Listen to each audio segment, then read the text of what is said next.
on 105.9 FM and streaming worldwide on the WMAL app. O'Connor and Company. It's 5:06 on O'Connor and Company. Thank you for tuning in, being part of our wake-up call here at 5:06 in the morning. Oh, it just never gets normal, does it? But we'll love it. It's 6:05. We're going to talk to Sean Kennedy, Virginians for Safe Communities. It's official. Buddha Bibarai is electoral roadkill. She is lost, and boy, what a turnaround in Loudoun County over the last 3 years. We're going to talk about that with Sean Kennedy. 6:35, Cal Thomas, 7:05, Gordon Chang, and a bunch more here as we reflect on a historic day in the nation's capital yesterday, the amazing, incredible March for Israel. Joining us this morning, the one, the only, Gunnery Sergeant in 4-inch stilettos, Jesse Jane Duff. Good morning, Gunny. Good morning, motivators. I'm excited to be here. All right. You're not going to have me drop and give you 20, are you? Maybe I will. Please don't drop me. But, but sadly, we don't have an IV to revive you afterwards. Thank you. I'm glad. Tell it like it is. Great to see you back in D.C. You've been here a lot lately. I know that you were doing Newsmax with our friend Chris Plant last night. Mm-hmm. We've seen a lot again. So good. You're back in the game just in time for the 24 presidential election. Wouldn't miss it for the world. Good to see you. Well, listen, I feel horrible. I haven't said this on the air, but Meredith had a pretty nasty fall over the weekend, and she's got a splint right now from the knee all down on her right side. So I'm sort of her caretaker right now. She can't really get around, and she has to go for a lot of tests and things. So we were unable. Hard to march when you can barely walk. You know what I mean? Very true.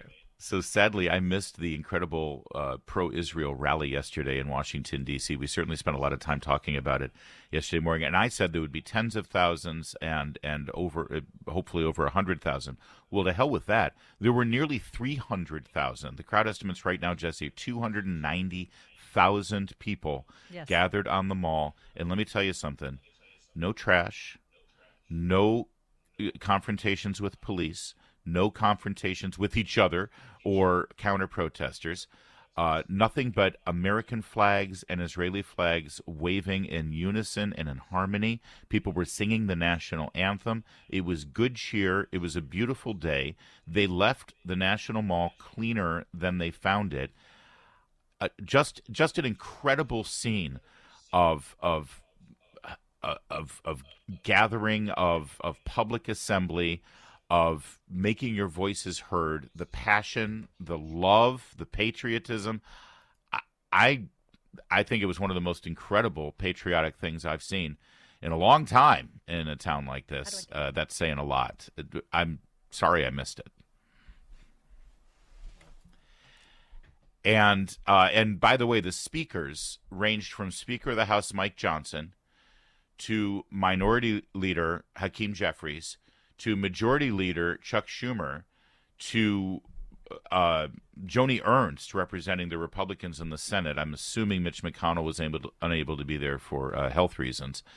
But both chambers of Congress were represented there, and in a bipartisan fashion. It really was a beautiful sight to behold. But then they went to the Senate floor and voted against funding Israel. Pretty amazing there. Single one. Chuck Schumer given lip service to the crowd, and then when it came time to pass a standalone bill for funding of Israel in defense of this terror attack, the Democrats couldn't quite figure out a way to send that bill. Politics does override everything else, doesn't it? Oh, it was tragic because a lot of people felt very inspired by looking at the bipartisan support. It's a rare moment right now in D.C. to see anything bipartisan. Yeah. But I was so disgusted to see that when they went back to the Senate floor and voted, every single Democrat voted against the funding. I was also disgusted that not one representative of the administration was there. I mean, listen, great for Chuck Schumer and Hakeem Jeffries representing Democrats in Congress, although Hakeem Jeffries has his own issues with the pro-Hamas segment of his caucus. But, I mean, John Fetterman was there. And when asked, why are you here? He said, I couldn't not be here. Of course I would be here. He's been incredible. He's been very coherent, too, on this topic. No Joe Biden. No Nikki Haley, No Anthony Blinken. They couldn't even throw Pete Buttigieg out there, who will, I mean, he'll stand in front of a crowd any chance he has. Not one individual from the Biden administration deigned it a worthy endeavor to stand up there and show some kind of united front. This administration is not Israel's friend. They may give lip service to it, but they're just not. And that was disheartening to say the least. But focusing on the positive, what an incredible scene, what an incredible day. And it really does send a message. I hope a message was heard worldwide about this, about what America just did, shoulder to shoulder, standing, marching in our bastion of free speech, the National Mall, saying, when we say the phrase never again, and when we have said never again for over 70 years now since World War II, when we discovered the horrors of the Holocaust, when we say never again, we mean never again. And it was a beautiful sight. By the way, people don't know this. We had one of the co-organizers yesterday on the show to talk about it. But one of the other organizers, Daniel Krauthammer, son of the late conservative commentator Charles Krauthammer. Good for him. What an incredible, worthy endeavor for him to be involved in. Well, what was also beautiful, there was no outrageous dialogue about killing people, assassinating people, obliterating people. There were no destruction of property. There were no bloody handprints put outside the White House. Everything was peaceful, and it was demonstrating unity and love. And there were more than just Jews there. There were Christians. There were Muslims there. There were Muslims that were tired of this dialogue and rhetoric that really labels all of them in a negative light, that they want to show that, look, we're not out to kill everybody who disagrees with us. The Muslims, Jews, Christians, agnostic, atheists, Hindus, Sikhs, who knows what else was all present. It was everybody saying we have to wrap our arms around these Jewish people because they are being assaulted, not just in Israel, but even here in the United States. Yeah, there weren't calls for violence, certainly, of course not. Although I will say, one of my favorite signs that I saw, people were taking pictures of the handmade signs and putting them on social media. One of my favorite ones said, turn Hamas into hummus. And I thought that's cute. It's cute. That is. It's catchy. Like if that's the biggest violent thing we see. Wow. I thought it was kind of, who doesn't like And again, hummus? it was specific to Hamas, which is, there's nothing wrong with that. No one would. And no we one like would. hummus. Would we like hummus. So hummus. if you convert to being a hummus, it's better than being a hummus. I don't know if I would appreciate eating that hummus necessarily. Well, kind of rank, but okay. Some other joyful scenes there that we want to share that we saw, but also some disturbing things, including one horrible story involving bus drivers out of Dulles Airport who refused to drive a couple of buses full of people who had flown in for this rally. We want to tell you that story and give you some details on it and some other things that happened on the front lines of the March for Israel yesterday, right here in our town. I've never been more proud of DC. Well, all right, I shouldn't say I've never been more proud, but this is right up there with some of the most prideful moments we can take in our nation's capital. We'll get to that in a moment, but first, Jesse Jane Duff, it's 5:15. Today in Washington, D.C., hundreds of thousands of people gathered at the National Mall. There was no rioting. There was no violence. There were no statues being desecrated. People didn't try to climb the White House walls and throw paint at police officers. It was just a beautiful display of unity. We gathered to protest for the release of the hostages who were taken by Hamas terrorists and to raise awareness about the rising anti-Semitism. What I saw today was a tremendous display of love.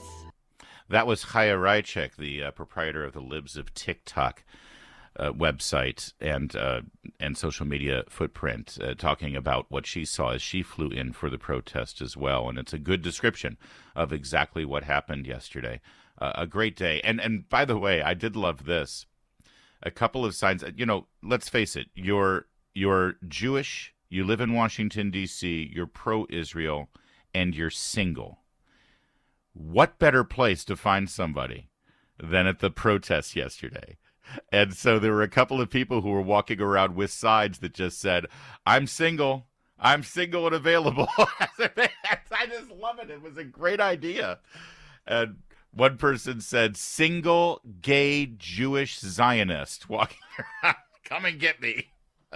That's actually very funny. And I can see that, though, because it is hard when you're in a very small group, such as there's not a massive population of Jews. And if you're a practicing Jew, you definitely can struggle meeting somebody if you're not maybe in a Jewish community it's yourself.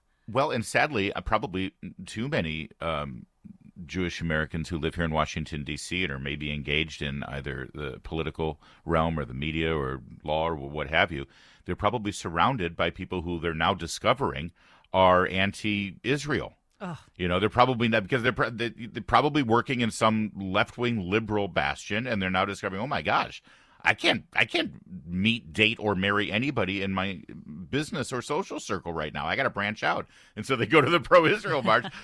Our friend Bethany Mandel was there, and she took a picture of this woman with a sign, woman holding up a sign that said, "Who's coming home with me today? Hashtag make Jewish babies." Oh, my goodness. I know. That's a bit much. Well, make love, not war, right? I'm sure there would be some courtship involved first You before think so? the actual. You think? I don't know. I think it's going back to the 60s, make love, not war. Well, that's the good and the fun and the beautiful. Now, how about the ugly? Caroline Glick reporting on, as she put it, Jew-hating bus drivers at Dulles, leaving 900 Jews stranded at the airport, refusing to transport them from their planes to the terminal. I thought this was, maybe apocryphal. I didn't know if this was a legit story when I first saw people tweeting about it. Senator Tom Cotton now has reinforced this, saying, oh, yeah, this absolutely happened. The incident unfolded when bus drivers scheduled to transport attendees from Detroit to the rally in support of Israel refused to drive them, leaving the stranded passengers stuck on the tarmac. Compounding the issue, the chartered flights organized specifically for the event did not pass through TSA screening, preventing the stranded individuals from seeking refuge within the terminal. So they were stuck on these chartered planes. Yes, hours. The repercussions were significant. Stranded attendees eager to participate in the Israel rally were left without a means of transportation or access to the airport facilities. Our friend Lindsay Feifeld, who is often heard on this program, I was texting all my friends who were there. I was texting them the entire time, and they were giving me on-the-ground updates. She said as she was leaving the march, she saw some buses rolling in, hours late.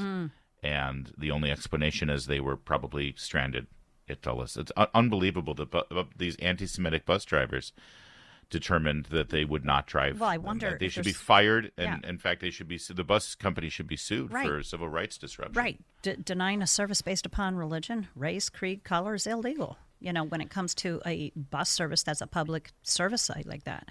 Boy, they should be ashamed of themselves. And it has to be said, Jesse Jane, because you and I, for the last 8 years, we have endured what the media has been throwing at anyone who wasn't anti-Trump. Anybody who voted and supported the president, we were called anti. We kept hearing that there's anti-Semitism in this country if you use the OK sign. Oh, goodness. Right? The Nazi Because that's a signs. symbol of white power, and that's just like being a Nazi. Yeah. And I think we're learning. I think we're learning who the Jew haters are. Yeah, they And deflect. it ain't us. Yeah, they've been deflecting. They've called us Marxists, Nazis, fascists, everything under the book, and now they have to look at themselves in the mirror because they're practicing it openly. They're not hiding it. They feel empowered when you have people like Rashid Tlaib, Ilhan Omar, Presley, AOC, the rest of them getting out there and trying to claim ceasefire, when they know darn well that every single day there have been massive amounts of rockets plummeting down on Israel. If it weren't for that Iron Dome, they would have been decimated. They have no control of where they're sending those rockets. It's not like they're just going to military installations and IDF forces. But sadly, all of Israel is probably an IDF force member, actually. But they're, if Israel were to cease, Hamas will continue to fire. Yeah. There is no doubt about that. If they so want a ceasefire, then hand over those hostages, pull out your white flags, let the IDF clear out the hospitals that they're using the civilians for cover. But it's insincere, and it's so shocking. Here it is in 2023 that we have people in Congress who got elected to Congress, and this is our own doing. Is it a result of poor immigration policies, not screening people, and their love for this country, as Donald Trump has continually stated? You cannot come to this country and not have a love and to assimilate and want to be a part of the republic that we are. That's so wonderful. Several of these people weren't even born in this country and come here with such vehement hatred. Yeah, this is not homegrown hate in America. This was imported. Yep. This was imported. It was deliberate. Gunnery Sergeant Jesse Jane Duff, thanks for that. 523. Now on 105.9 FM and streaming worldwide on the WMAL app. O'Connor and Company. 5:36 as we continue on this Wednesday morning. Thanks for joining us at 6:05. Sean Kennedy, Virginians for Safe Communities, the final word on that election for Buddha Biberi in Loudoun County. Good guys won. 6:35, Cal Thomas will join us. And at 7:05, Gordon Chang on the visit of President Xi Jinping in San Francisco. There's more to come on yesterday's march on the mall as well. It's Larry O'Connor alongside Jesse Jane Duff with us this morning, political commentator and retired gunnery sergeant in the United States Marine Corps. A belated happy birthday to your Marines, you jarhead. Yes, I'm 248 years old, but I claim I'm 235. Nice. Well, you should. And you don't look a day over 210. Oh, well, thank you. Thank you. That skincare cream works. Do you prefer jarhead or devil dog? Oh, my God. Jarhead's kind of a pejorative. I wouldn't know. Oh, devil right. dog is cool because we were nicknamed that by the Germans in World War I. Yeah. Teufelhunden, because we were so ruthless they thought we were devil dogs. See, I thought jarhead was sort of a term of endearment. I don't mean it as a pejorative. Well, it's not a pejorative. Maybe I'm speaking out of turn, but I don't hear Marines call each other jarhead. It's just I do. But maybe I don't know. it may be part of the culture of some of these brand new officers out of the Naval Academy that they're. Well, you they said do it the key word was to Navy. tease each other. Yeah, well, the key word is Navy. Because we call them squids. Why are they called squids? Because they're a lower form of sea life. That's All what right, Marines say. See? Let's move Don't on, open up shall that we? can of I don't know worms. why I opened up this can of worms. Happy birthday to the Marines either way. Mm-hmm. Yesterday, Nikki Haley, who wants to be president of the United States, was talking about social media, and she had an interesting proposal. Here, let's let her have her say, and then we'll pick it apart. Cut one. When I get into office, the first thing we have to do, social media accounts, social media companies, they have to show America their algorithms. Let us see why they're pushing what they're pushing. The second thing is every person on social media should be verified by their name. That's, first of all, it's a national security threat. When you do that, all of a sudden people have to stand by what they say, and it gets rid of the Russian bots, the Iranian bots, and the Chinese bots. And then you're going to get some civility when people know their name is next to what they say. Accountability. And they know their pastor and their family member is going to see it. It's going to help our kids, and it's going to help our country. Now, Wow. National security threat. It's amazing.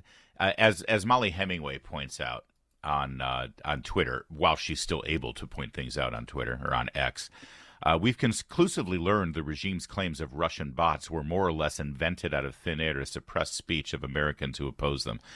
Free speech matters and must not be sacrificed. Yeah, this whole idea of Russian bots, we heard that all during the Trump campaign. It was invented by Hillary Clinton and the whole team that came up with Russian collusion. They continued it during COVID. This idea, listen, are there bots out there? Sure there are. Are they based in, there may be some based in Russia, but the idea that this is some sort of national security threat that now must be responded to by removing other people's free speech First Amendment rights is the kind of authoritarian move that Russia loves to see American politicians make. I can't believe that she even said this. Like, this was not a whim or a spontaneous comment. She already knows how Americans have had their speech suppressed. She already knows that the three-letter agencies were in collusion with big tech. She knows that people were getting removed from social media sites who didn't even necessarily say anything radical for that matter, but they had been identified. For her to come out now, it's almost as if she is backing up the very thing that the Republicans, or I should say the America First Republicans, have been fighting against, that the big tech control of free speech. The Constitution is unequivocal. We are allowed free speech, and even if it's anonymous. Now, those bots, that's the responsibility of the big tech companies to remove bots. They can tell when they have an algorithm, and there's a multitude of ways to clear out nefarious actors, so to speak, without infringing upon Americans' rights. Nikki Haley, I'm sorry, you're so far off on this. This is a deal breaker. Your poll numbers, the few you have, are going to probably sink now because we're right back to business as usual with big tech. It's a really bad idea, but it certainly shows her instincts and instincts of most establishment types, whether they're Republican or Democrat. Cut one again, not the short version, but this first one. I want you to listen to something very important here. It's at the very beginning. I'll cut it off. Listen. When I get into office, the first thing we have to do, That's all. social media. Right there. The first thing. This is the first thing you need to do. This is your priority. Right. When I become president, the first thing I'm going to do is force people to reveal themselves and keep themselves from being anonymous. Let me say, now I have thoughts about this. I do. First of all, it should be known, if it's not already known, that my first year coming out of my old life as a manager and producer in the commercial theater industry to this new world that Andrew Breitbart brought me into and introduced me to, political commentary, writing, and talk show host, I was anonymous for my first year. I wrote at the Breitbart sites, Big Hollywood and Big Government, under the pen name Stage Right. I did that because I didn't want my employers or the people that I worked with in theater to know who I was, because I was talking about our industry. And it would have been really hard for me to stay employed and I didn't say anything offensive. I didn't say anything wrong. This whole idea, you won't say those things if you know that your pastor can see what you're saying. People are anonymous because it's not so they can say outrageous things. It's so they can tell the truth. And not get fired. Thank you. I've had a very rough time in D.C. trying to stay gainfully employed because I do have a public account, and it's very visible what I speak about. Yep. And it's bit me several times. I remember being released from an employer after I posed in the MAGA dress. This was way back in 2016, and it was an incredible photo. It went viral. Andre Sariano is the one that designed it. And anyway, I posted it on Sunday, and Monday by 7:00, I got a phone call that I was cut from my employer. That's right. Now, she has to for Nikki Haley to not understand that we live in a world where people get canceled and fired and their lives ruined merely by revealing who they vote for and who they support. And by the way, Nikki Haley's one of them. People felt this kind of pressure when Mitt Romney was the nominee for president, I assure you. And as Ron DeSantis said in his dissenting opinion to Nikki Haley, you know who were anonymous writers back in the day? Alexander Hamilton, John Jay, and James Madison when they wrote the Federalist Papers. Thank you very much. This is a horrible, horrible idea with regard to a government mandate. Now, that said, I do want to say, if the private companies want to make this a rule, if Facebook were to come out and say, okay, no more anonymity, you can't say anything on Facebook without your name and your picture being associated with it, that's fine. They have every right to do that. That's not a violation of the First Amendment. If Instagram wants to say that, if Twitter wants to say that for that matter, if a private company decides that one way to clean up the mess, and there are a lot of people who say horrible things and they get away with it because their name isn't associated with it. If they think that's their solution, fine. Let the market prevail here. Right. And we consumers can choose which social media platform we want to partake in. The one that allows anybody to be anonymous and the one who doesn't allow anonymity. But for the government to mandate it is absolutely outrageous. I think Americans cringe when they heard this because it was so outrageous that we know during the 2020 election how many accounts were being suspended, how much oversight was the FBI, CIA, other agencies having on this. I believe even Homeland Security had their foot in this pool, and they were identifying accounts. Jesse Jane, who's sitting around saying, you know what we need? The government needs to be more involved in censoring people on social media. Are you kidding me? Right. After what we've just learned? Right. It's like, was Nikki Haley even brought up to speed by her staffers on what's going on right now? The revelations? It's interesting to know that this is her instinct. I just want everyone to know, for the record, CatTurd2 on X.com is not a national security threat. We're okay with CatTurd continuing to post anonymous. I'm assuming that's not his real name. Oh, it's not. He's actually gone a little more public. He posted his photo later. I know. Dangerous. Yeah. 545 W. The Nikki Haley campaign is reacting to this, by the way, because they know. I think she stepped in it here, Jesse Jane Duff, and I think that it's already blowing back in her face. I want to remind you the short take here of what she had to say. Listen up. Every person on social media should be verified by their name. That's, first of all, it's a national security threat. When you do that, all of a sudden people have to stand by what they say. Yeah, and Byron York, reporter over at Washington Examiner, asked the Haley campaign, can you sort of flesh this out for us?